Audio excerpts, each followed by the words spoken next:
kumari yangu yenda kumari yangu yenda hamuna mari kau vale Chavere uyapana 2 minutes mom tukuya uyapana vale mati kudiko moms naiwe vale kumari yangu yenda baby leno makasi papeji ripi racho papeji reri raloti rakanzi atize nemuri yake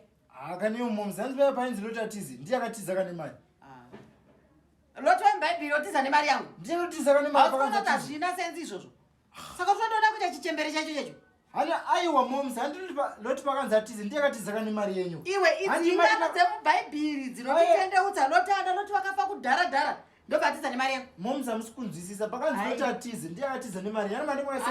papeji handina kudzungaira zvekudaro wazvinzwa handina kumbozungaira zvekudaro haungatore mari hautye futi unotora mari mubhaibhiri ni moms nandibe but pakatiza tiri tupano yakatorwa nani haube aiwa tiri kozi muna lopapalotika iweka kozi aiwa moms mire muchemberi pakanzi loti atize